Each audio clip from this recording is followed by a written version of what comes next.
Good evening, everyone, and thank you for joining us for what is truly a historic moment at the United Nations. Today marks a turning point, not just for Gaza, not just for the Middle East, but for what international cooperation under President Trump's leadership can achieve when we choose diplomacy over destruction, when we choose stability over suffering, and peace over perpetual conflict. Today, the United Nations proved it can be great again. The United Nations today proved it can be a beacon for peace, not just a bystander. The United Nations Security Council has just adopted the United States-sponsored resolution on Gaza that does something we haven't seen in generations. It provides a real, actionable pathway to lasting peace for Palestinians and Israelis. And I would encourage everyone around the world, and I would certainly encourage the media to read the entire resolution. Read the whole thing. It is truly a victory for everyone who believes in a future where the Palestinian people can determine their own destiny and where they can have a future free of the grip of Hamas terrorists. This is what the United Nations was created to do, to make pathways for real, tangible, and actionable peace. So let me be clear.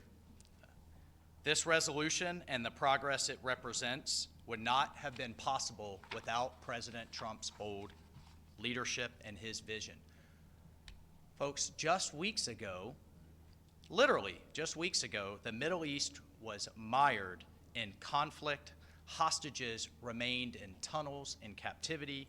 Palestinians in Gaza suffered in a hell on earth as the war raged on. Then President Trump secured a historic peace deal with the critical support of Qatar, Egypt, and Turkey. Hostages came home to their families. And we are still working to bring home the remaining 3 hostages who remain in Gaza.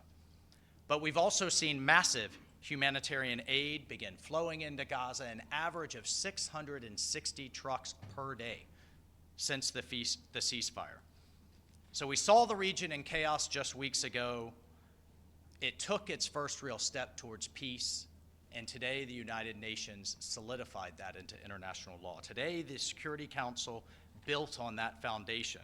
And I want to thank our partners and allies on the Council for their support, who stood with us in this moment, but particularly the support from our regional partners, from our Arab partners and the Muslim-majority countries.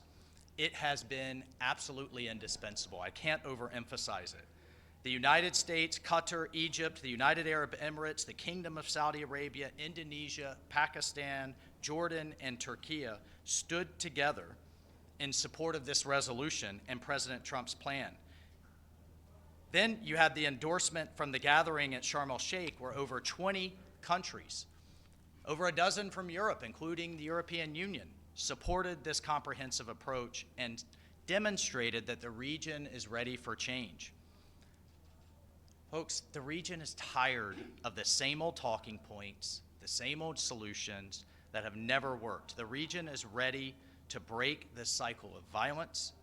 And what we saw here is once the Arabs, the Muslim-majority nations, the Palestinian Authority, and Israel indicated that we could move forward with the plan laid forth in this resolution, we then turned to the Council and said, how could you stand against it? So what does the resolution actually do? I just want to take a moment to lay out a couple of key points. First, the Security Council has endorsed President Trump's historic 20-point comprehensive plan to end the Gaza conflict.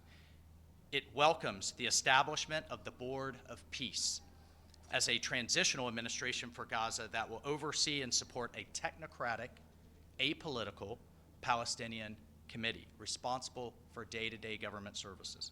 It underscores the critical importance of humanitarian assistance for the people of Gaza, and it authorizes an international stabilization force to stabilize the security environment in Gaza by ensuring the process of demilitarizing the Gaza Strip, including the destruction and prevention of rebuilding the military, terror, and offensive infrastructure.